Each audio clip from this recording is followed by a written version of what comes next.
कि मुलायम सिंह यादव के निधन के बाद समाजवादी पार्टी चुनाव मैदान में है और यह पहली बार है कि समाजवाद के सबसे बड़े गढ़ मैनपुरी को बचाने की चुनौती सपा के सामने खड़ी है। और यह भी पहली बार होने जा रहा है जब भारतीय जनता पार्टी मैनपुरी में इतनी ताकत से चुनाव लड़ रही है।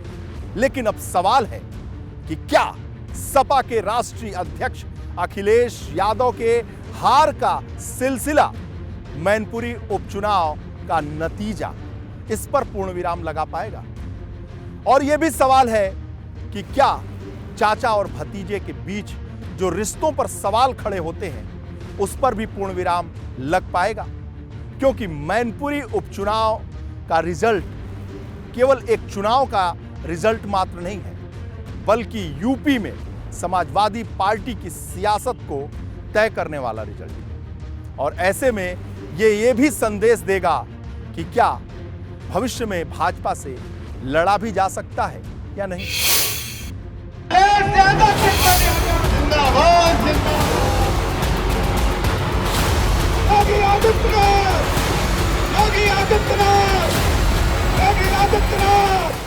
यूं तो मैनपुरी के महासमर में डिंपल यादव और रघुराज शाक्य के बीच सीधा मुकाबला है, लेकिन ये अखिलेश यादव और शिवपाल यादव की अग्नि परीक्षा भी है। अखिलेश यादव और शिवपाल यादव की अग्नि परीक्षा इसलिए क्योंकि नेताजी के निधन के बाद मैनपुरी में समीकरण भी बदल गए हैं, जिसके संकेत तभी मिल गए थे जब अखिलेश यादव तमाम मतभेदों को भुलाकर शिवपाल यादव से मिलने पहुंच गए और शिवपाल भी नेताजी की विरासत के लिए अखिलेश के साथ खड़े हो गए। शिवपाल तो यहां तक कह गए कि वो अखिलेश के लिए अपना पूरा जीवन दे सकते हैं। नेताजी की कौन है? बहू है? बहू डिंपल बहू है, बोलिए। और हमारी बहू है, हमारी बहू है, अखिलेश की पत्नी है।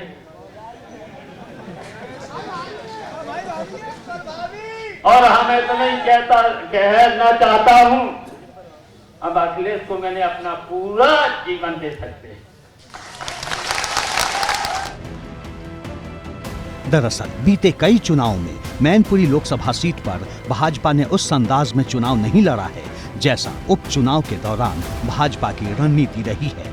उपचुनाव में भाजपा न सिर्फ पूरी ताकत के साथ मैदान में उतरी, बल्कि भाजपा का हर वार सैफई परिवार की ओर है।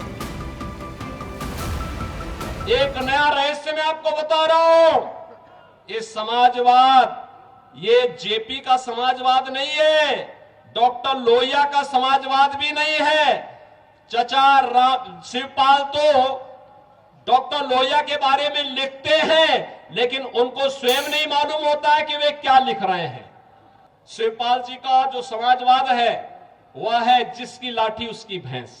प्रोफेसर राम गोपाल यादव का समाजवाद वह पूंजीवाद में बदल गया है। सब धरती गोपाल की, नोएडा से लेकर के फिरोजाबाद तक जो भी धरती दिखाई देती है, हथियाने में कोई गुरेज नहीं की। अखिलेश जी का समाजवाद तो अवसरवादी समाजवाद है। देखिए, मैंने सबसे पहले जब समाजवाद की परिभाषा सुनी थी मुख्यमंत्री जी से, तो उन्होंने जो समाजवाद की परिभाषा बताई थी वो ओशो से सीखी थी। अब ये ओशो को कब पढ़ते थे ये मुझे नहीं पता।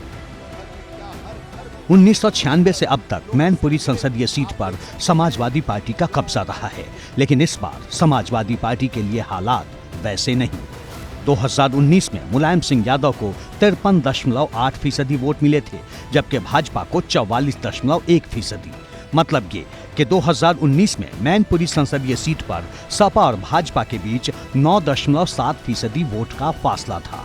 इसी फासले को पाटने के लक्ष्य के साथ भाजपा मैनपुरी के चुनाव मैदान में उतरी, तो सपा के सामने 2019 में मिले वोट प्रतिशत को बचाए रखने के साथ रिकॉर्ड जीत का रास्ता तैयार करने की चुनौती है। अखिलेश यादव उत्तर प्रदेश के निर्विवाद मुख्य विपक्षी नेता हैं। उनके पास बीजेपी से जो अंतर है वोटों का, वो करीब 7% का है, और इस अंतर को रिकवर करना अखिलेश की रणनीति का हिस्सा होना चाहिए।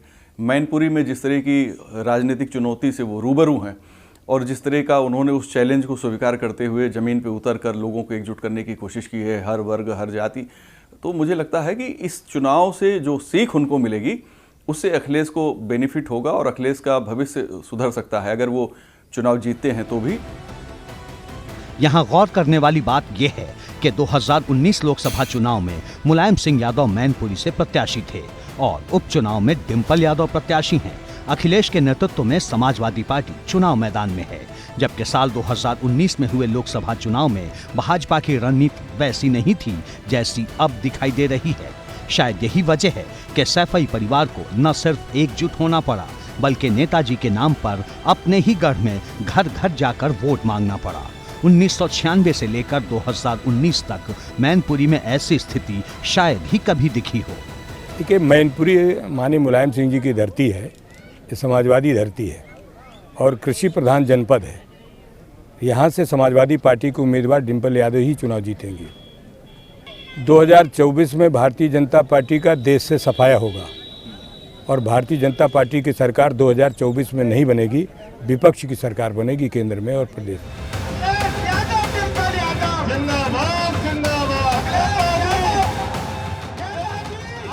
समाजवादी पार्टी दावा जरूर कर रही है कि मैनपुरी की सियासत में सपा की साइकिल की रफ्तार कोई रोक नहीं सकता, लेकिन इस बात से इनकार नहीं किया जा सकता कि भाजपा ने मैनपुरी में शाक्य कार्ड खेलकर मुकाबले को बेहद दिलचस्प बना दिया है, क्योंकि मैनपुरी संसदीय क्षेत्र में यादव मतदाताओं के बाद शाक्य वोटर की संख्या सबसे ज्यादा है।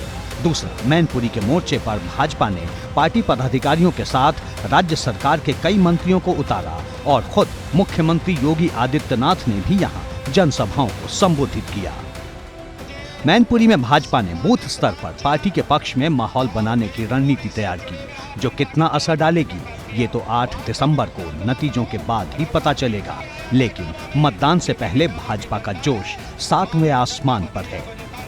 इस उत्तर प्रदेश में और देश में जो जन कल्याणकारी योजनाओं से आम जन को माननीय मोदी जी की सरकार ने 2014 से लेकर के और उत्तर प्रदेश में 2017 से लेकर के योगी जी सरकार ने जो जन कल्याण के काम किए हैं, निश्चित रूप से इस उत्तर प्रदेश का, इस देश का मतदाता और मैनपुरी लोकसभा का विशेष करके मतदाता आज स्वतंत्र रूप से महसूस करता है कि भारतीय जनता पार्टी की सरकारें आने के बाद जो प्रधानमंत्री आवास, मुख्यमंत्री आवास और जितनी सड़कों का निर्माण इस क्षेत्र में हुआ है।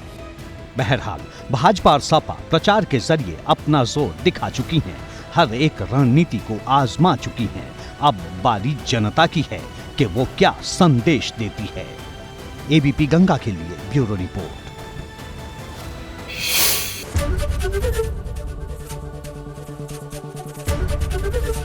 एबीपी गंगा, खबर आपकी, जुबान आपकी।